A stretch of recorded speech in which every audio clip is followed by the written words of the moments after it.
Terkait dengan MBG, bahwa Ketua Badan Eksekutif Mahasiswa Jogja, dia sudah berbicara di podcast bahwa saya juga sependapat. Di awal saya sudah katakan, bubarkan MBG. Natalius Pigai mengatakan siapa yang menentang MBG dia melawan HAM. Anda ini tahu nggak arti MBG? Makanan bergizi gratis. Itu adalah uang rakyat. Masih banyak kepentingan, keperluan yang harus diselesaikan oleh negara terkait rakyat. Adanya kelaparan dalam arti rumah tangga. Apa kata Ustadz Abdul Somad? Aneh katanya Ustadz Abdul Somad. Harusnya yang ngasih makan itu bapaknya. Bapaknya ngasih makan anaknya. Negara memperhatikan rakyatnya supaya jangan ada kesenjangan sosial terkait dengan nafkah hidup masyarakat rakyatnya. Ayolah lapangan kerja diciptakan. Bukan berarti pemerintah harus ngasih anak-anak siswa makan gratis. Apalagi saya dengar di bulan puasa juga MBG dipaksakan harus dibagikan. Lalu yang nggak puasa ngumpet-ngumpet makannya. Yang puasa nanti makannya setelah berbuka. Ya, bagaimana? Kami minta MBG diberhentikan untuk sementara waktu sebelum dihapus total terkait dengan program MBG itu.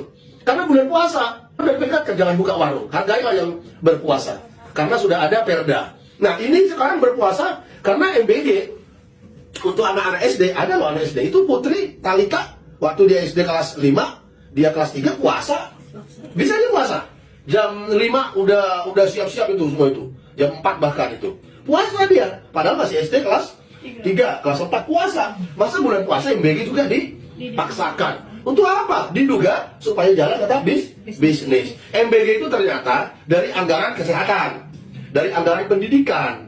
Jadi sudahlah, Pak Prabowo Subianto, sudah saya katakan jangan terlalu banyak dipikirkan terkait dengan negara. Pikirkanlah yang sudah ada. Anda menjadi presiden bukan karena kehebatan Anda, dikatrol Anda oleh Joko Widodo. Anda itu karena dikatrol oleh Joko Widodo, maka Anda bisa menjadi presiden. Pendukung Anda, ya, 60% adalah pendukungnya Joko Widodo.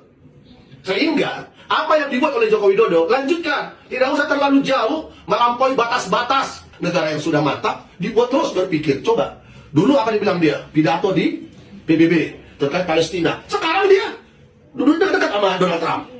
Dekat banget. Dulu Palestina sampai kata MD Mahfud, harga mati Palestina. Sekarang Prabowo duduk dekat banget sama Donald Trump. Bingung saya dengan Pak Prabowo ini. Makanya saya minta sekarang, yang mana nih? Yuk sini sekarang. Buka ini sekarang. Mana dia? Buka. Ya, buka ini.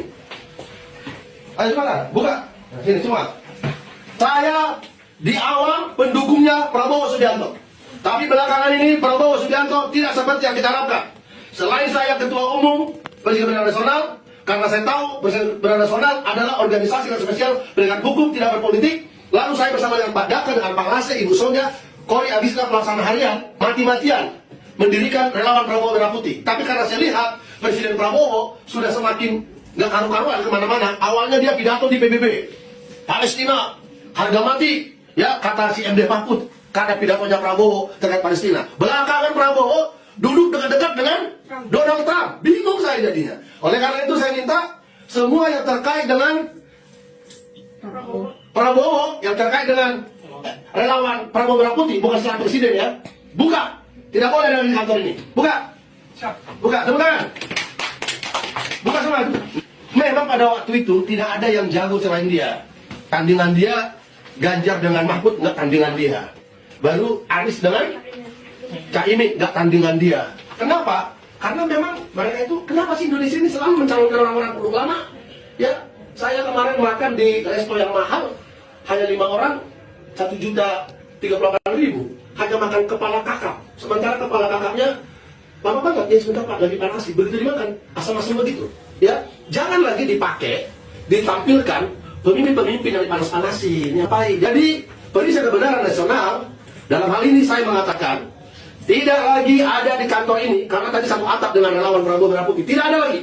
Ya, kita menghormati Prabowo secara Presiden Republik Indonesia.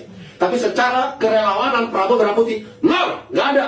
Saya kecewa kepada Prabowo. Kenapa? Dibisikkan kepada dia sebuah bisikan-bisikan yang terlalu banyak. Ya, Mayor Teddy dirubahnya semua sistem yang ada di pemerintahan supaya bisa Mayor Teddy tetap dia seskap, tetap dia adalah TNI. Udah kayak Gibran, ya MK ada putusan MK bahwa boleh dia mencalon. Jadi ikut-ikutan, termasuk sampai sekarang Kapolri belum diganti-ganti sama Prabowo Subianto. Di depan Prabowo, tandain orang-orang yang ada video-videonya yang masalah MBG. Ada mengatakan juga demo-demo dibayar. Saya nggak dibayar. Saya mendukung Prabowo, banyak banget uang saya habis. Tahu kalian semua kan? Nggak ada saya dibayar. Jadi ketika saya melihat bahwa Prabowo Subianto Presiden tidak jujur dalam sebuah kampanyenya, saya tarik dukungan dan saya akan keluarkan uang habis-habisan. Pasti Tuhan kasih saya uang miliaran untuk menyiapkan ke depan. Akan ada pemimpin yang akan datang. Siapa aja itu? Nanti di bawah waktu saya akan buka. Paling tidak ada 7 pemimpin yang bisa akan jadi pemimpin yang akan datang. Orang apa jangan lagi main kepala kakak dipanas-panasin, asam dia. Kira demikian. Itu buka semua itu, udah dibuka. Tidak boleh lagi ada di kantor ini. Ya, tidak boleh lagi ini buka ini juga dibuka ini. Dibuka. Tidak boleh lagi ada di sini. Tepuk tangan. Ya, tidak boleh lagi di kantor ini ada balihonya, posternya relawan Prabowo Merah Putih. Karena kita kecewa dengan Prabowo sebagai Capres 02 yang kita dukung habis-habisan. Ternyata Palestina sekarang Donald Trump, bingung kita. Tapi orang semua diam-diam itu kabinetnya. Kenapa? Diduga pada butuh jabatan. Saya akan buktikan. Tidak dibayar. Ada mengatakan itu mah demo dibayar. Saya akan buktikan. Berani habis-habisan untuk perubahan negeri ini. Kita dukung para mahasiswa, termasuk ketua Badan Eksekutif Mahasiswa UGM yang sekarang dia banyak diteror. Persiapan dari sana. NKRI.